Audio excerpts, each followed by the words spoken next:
Jubilee hills నియోజకవర్గాన్ని ఎలాగైనా సరే మళ్లీ చేజిక్కించుకోవాలని బీఆర్ఎస్ మరొక వైపు ప్రయత్నాలు చేస్తుంటే, అధికారంలో ఉన్న మనం మాత్రమే ఎలాగైనా సరే జూబ్లీ హిల్స్ లో గెలవాలని ఒకవైపు సీఎం రేవంత్ రెడ్డి అయితే తీవ్ర ప్రయత్నాలు చేస్తున్నాడు. అందులో భాగంగానే ఎంఐఎం సపోర్ట్ తీసుకోగలిగాడు నవీన్ కుమార్ యాదవ్ కి. నవీన్ కుమార్ యాదవ్ కూడా అసదుద్దీన్ ఓవైసీ పార్టీలు ఇంతకు ముందు పనిచేయడం, అక్కడ ఉన్నటువంటి సాన్నిహిత్యం ప్రకారం ఎంతో కొంత ముట్ట చెప్పి మొత్తానికైతే సపోర్ట్ అయితే లాగేశాడు. ముస్లింలు కొంతమంది ఓట్లు ఇవ్వచ్చు. ఇప్పుడు బహుశా అసదుద్దీన్ ఓవైసీ చెప్పాడని మాత్రం అందరు ముస్లింస్ ఓట్లు వేయరు. ఎందుకంటే అసదుద్దీన్ ఓవైసీ మీద చాలా మందికి నమ్మకం లేదు, అలాగే బీఆర్ఎస్ మీద కూడా చాలా మందికి నమ్మకం ఉంది, ప్రేమ ఉంది. ఆ పార్టీ మాది అనే కూడా చాలా మంది ముస్లింస్ అనుకుంటారు. కాబట్టి బీఆర్ఎస్ కూడా ఇక్కడ 40 నుంచి 50 వేల ముస్లిం ఓట్లు అయితే పడే అవకాశాలు ఉన్నాయి. ఇలాంటి పరిస్థితుల్లో ఇప్పుడు రేవంత్ రెడ్డి ఒక కీలకమైనటువంటి, ఎవరు ఊహించిన విధంగా ఒక నిర్ణయం తీసుకున్నాడు.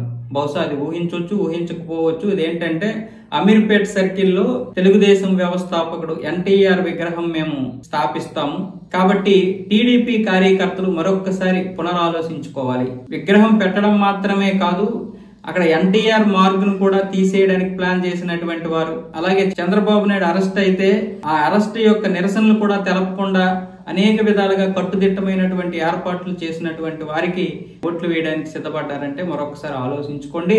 కాబట్టి కాంగ్రెస్ పార్టీకి, తెలుగుదేశం పార్టీకి గత అనుభవాలు పక్కన పెట్టేసి ఇప్పుడు ఎవరైతే అనుబంధంగా ఉన్నారో వాళ్ళను చూసి మీరు ఓట్లు వేయాలంటున్నారు. అంటే రేవంత్ రెడ్డి చంద్రబాబు నాయుడు స్నేహం గురించి మీరు చూసి ఓట్లు వేయాలని అంటున్నాడు. అది కాదు. అసలు మీరు నిజంగా తెలంగాణకి ఏం చేశారు? ఇదిగో నేను ఈ పని చేశాను, నాకు ఓట్లు వేయండి, రేపు మళ్ళీ ఇంకా ఎక్కువ పని చేస్తాను అని కాంగ్రెస్ ఎప్పుడు చెప్పగలుగుతుంది?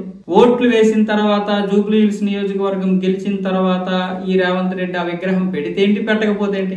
ఇప్పుడు ఎన్టీఆర్ విగ్రహం దేనికి? ఇప్పుడు ఎన్టీఆర్ విగ్రహం అమీర్పేటలో పెట్టడం వల్ల ఇప్పుడు తెలుగుదేశంకి వచ్చే లాభం ఏంటి, పెట్టకపోతే వచ్చే నష్టం ఏంటి?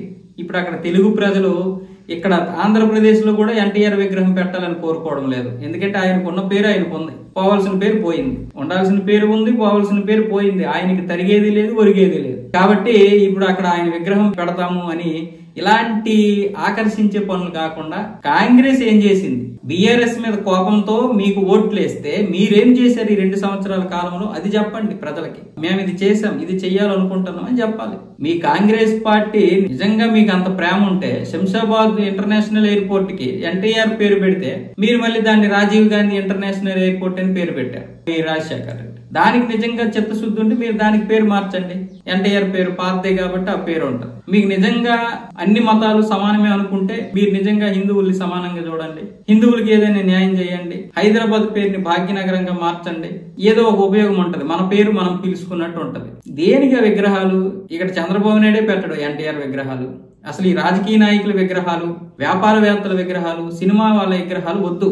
పెడితే గిడితే స్వతంత్ర సమర యోధుల విగ్రహాలు పెట్టాలి. అయినా ఇప్పుడు విగ్రహాల యొక్క సంస్కృతి పోయింది.